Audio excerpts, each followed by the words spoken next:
You see neat airy lights in the sky. You've heard tales of time vanishing, seen shadowy figures at the foot of beds captured in drawings. For decades, we've gazed into the deep, silent darkness between the stars. We have long been prepared for the next major threat. We have imagined invasions, silver fleets, and wars fought with unimaginable weapons. These are the stories etched into our culture, the fears that fuel the fantasies of countless films. But you're looking in the wrong direction. The rumors of alien abduction send chills down the spine. These tales reveal a complete loss of control and invasion of our homes, bodies, and minds. But what if the source of this terror doesn't lie in distant galaxies? What if the most terrifying encounters leave no trace? Because what's truly being abducted is the mind itself. The truth is far more unsettling than alien invasions. The real threat may have been lurking within us all along, waiting only for the lights to go out.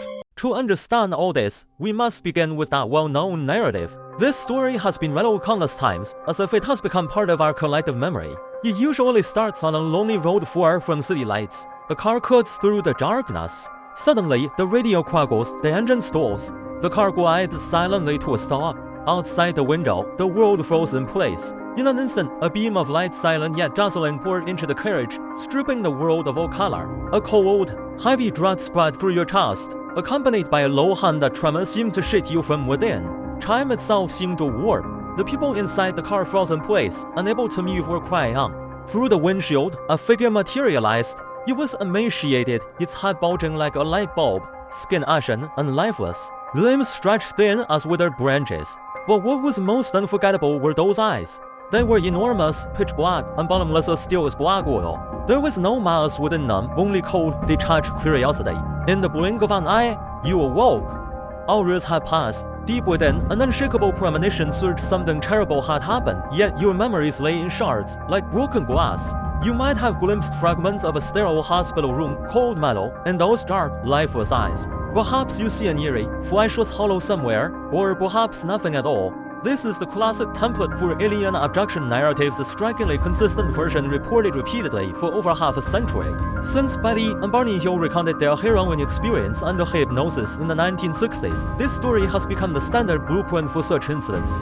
For decades, believers have cited this consistency as evidence. If it were not real, why would so many people from diverse cultural backgrounds describe the same fundamental experiences? It's a compelling question.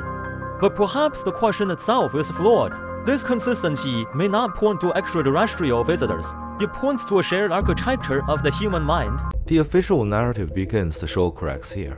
When you pierce through those chilling anecdotes and adopt a more investigative perspective, the alien discourse ceases to resemble a scientific process. Instead, it appears more like a plague-ridden nightmare, pieced together from humanity's own fears and symbols. First, let's trace the evolution of extraterrestrial depictions themselves. The iconic image of the large headed, dark-haired grass is undeniably classic, yet it is not an ancient concept. This form is actually a modern invention, its popularity directly traceable to the Betty and Barney Hill abduction case, and cemented in popular culture through fictional works. Steven Spielberg's 1977 film Close Encounters of the Third Kind portrayed benevolent, childlike beings with similar characteristics. Subsequently, with his driver's 1987 book Communion, featuring a skull-like, terrifying alien face on its cover, etched this image into the minds of millions. Prior to this, descriptions of extraterrestrials will wildly vary. Early UFO reports frequently feature little green men. Science fiction writers like H.G. Wilson envisioned diverse Martians who feature evolved humans.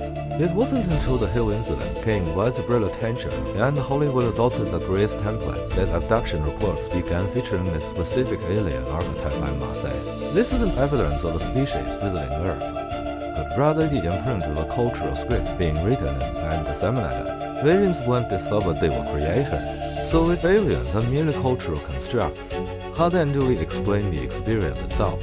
The paralysis, the humming, the sense of presence, these sensations feel real because the physiological reactions triggering them are very real. Only these reactions don't originate from extraterrestrial sources. To find the true culprit, we needn't gaze at the stars. We need only examine our most vulnerable moments, that uncanny state between wakefulness and sleep.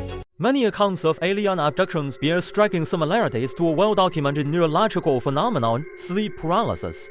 This state occurs during the transition between sleep and wakefulness. The mind is fully conscious, yet the body remains immobilized by the paralysis associated with the rapid eye movement REM sleep phase. For those who experience it, it is an utterly terrifying ordeal. You are awake, able to see the room around you, yet utterly unable to move or make a sound. This state is often accompanied by vivid, multi-sensory hallucinations. Individuals see, hear, and feel things that do not exist. A common hallucination is the perception of a presence in the room, often described as malevolent or simply an alien entity. Buzzing or humming sounds frequently occur alongside the sensation of chest tightness, and may even induce the illusion of being suspended or dragged out of bed. Now imagine this happening to someone immersed in the world of UFO lore. You wake up completely paralyzed, an eerie hum filling your ears, sensing a figure lurking in the corner. Your terrified mind desperately searches for an explanation, finally finding the perfect fit. The shadow gradually takes shape, a massive head, jar, unseeing eyes. The paralysis is a restraining force. The pressure on your chest is an experiment. Faced with incomprehensible physical phenomena, the brain frantically weaves a narrative. In this world, the most readily available story is alien abduction. This is not merely a hypothesis. Research indicates a significant correlation between individuals who claim to have been abducted by aliens and those who frequently experience sleep paralysis. Researchers have also revealed the malleability of constructing such memories.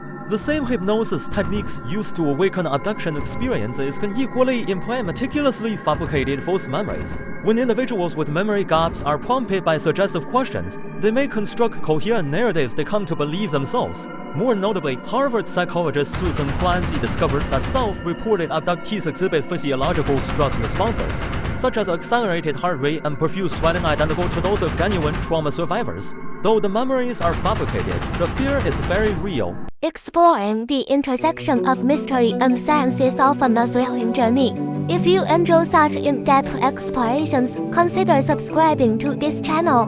More hidden truths await discovery, and your support will help us achieve this goal. Even beyond sleep paralysis, our brains are notoriously unreliable. Psychologists refer to screen memories. False recollections the mind ways to mask mundane yet painful truths. These carefully constructed narratives, such as alien abductions, often serve as symbolic coping mechanisms for processing real-life trauma or suffering. Some researchers also note that abduction narratives often exhibit dissociative traits. Dissociation is a defense mechanism where, under extreme stress, a person's consciousness becomes detached from their thoughts, emotions, and even sense of self.